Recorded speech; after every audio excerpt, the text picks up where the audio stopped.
Hey guys, it's Dylan. Today I'm making a long overdue update on the 1969 Camaro. If you can't already tell, I have already went through and spot welded all of my panels together. I did my plug welds here. I had a bit of an issue with the roof where every time you put pressure here, it would kind of bow out on the other sides. So we had to do a couple splits to get it to put in, but it came out really nice. I ended up doing a few plug welds on the drip rail, but most of it is filled with panel bond. If you can see some of the spots. And then seam welded here, spot welded the rest, along with the quarters. So our gaps look really good. Down here does need a little bit of excess trimming right there, a little bit up there, so not too bad. Welded this panel in as well. Right now I'm really working on getting the trunk gutters in and situated. I have my soft seal up here for it, so I've been fitting with that. But it's actually working out really nicely. I need to do an overview in the daylight of kind of how everything came out, but our gaps look really good. There was a little bit of gap right here, but we cut that out. Down here, everything fits up really nice. Our gaps look good. I'll show you guys the other side real quick. This gap looks good as well. So everything is welded with a spot welder, so everything came out really nice, really satisfied with it. It was a lot easier. It still took us an entire day. I think we got there about 10 or 11 a.m. We didn't leave until about 1 a.m. So we were there all day. The roof's on, 2 quarters, rear body, and everything's welded and pretty much all ground. We did up in here as well. I'll have to get a light and show you, but I did about this section with weld, so you can see the bleed through from it, and then this section with panel bond. But it came out really nice.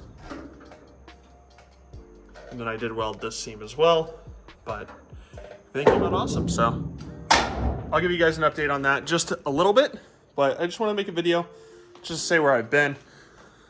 I got a car cover for that so I could do some work. We're waiting on the 2 posts because our concrete, it's thick enough here. It's about 5 or 6 inches here, but over there it is about 3.5, and I don't want to risk it.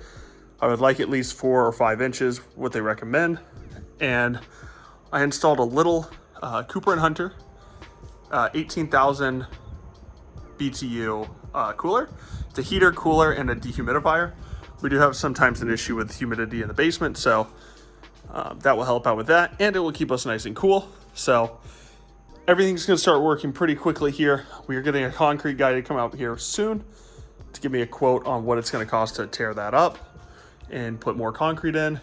And we got a lot of grinding and finishing to get this car back together. I will make little videos here and there. I need to do it because I've been so stressed with trying to get this all done in one shot that I'm going to do the support braces to be installed, what I had to do to kind of get these trunk gutters to fit in nicely.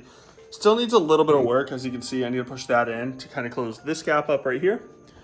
And I need to do the little, most people don't even realize this, but there is a little support right here. It actually welds to where my finger is touching right here, and it goes back here. You'll see the 2 holes, and it sits in here. I'll show you what it looks like. So this is a little support. I think this is the other side. This is for the passenger side, but it kind of sits in there like that on the inside of here, and then it gets spot welded or plug welded right there. So it doesn't sit on the outside kind of like I'm showing it. It goes behind. There's a little piece. You can stick it right up in there. It goes right there. Anyways, guys, that's the update. The whole front of the car is put together.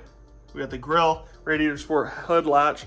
The only thing I'm having an issue with on the front is I think I might need to push this header up a little bit because our gaps look pretty good all the way up. We get a little close up here, but the whole hood needs to kind of shift just a hair. But our gaps from the front look awesome, straight.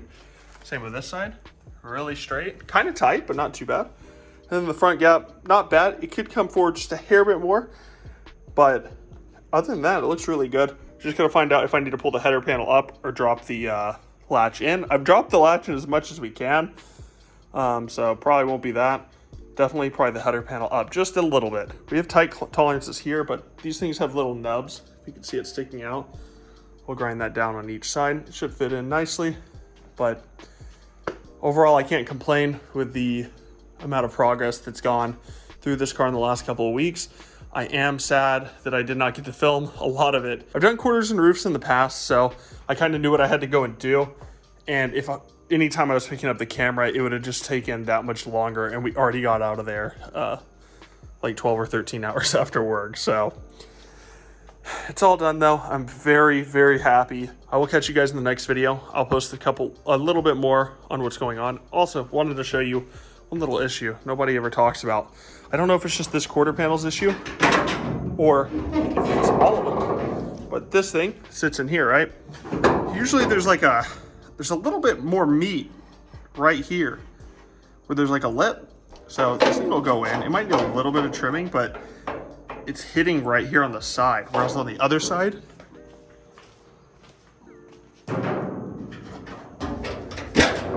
so on this side, as you see, there's more of a lip right here going up. So I don't know if it's just a production error or what, but it fits in awesome, and it has wiggle room. So just something we're gonna have to deal with, which not a big deal. If that's the worst of my problems, a little plastic piece, then I'm not too worried about it. But anyways, this has been a little long of a video. Sorry to disappoint if you're looking for like another in detail video about how the progress is going. I do have more update videos coming out about like how I seam sealed the entire car, epoxied it, put the drop off panels in, and all of that, but it's just going to take me a minute to get to all that. Currently still in school and have a job, so I'm trying to work all this stuff out while I can. So anyways, guys, I will catch you in the next one with the next video.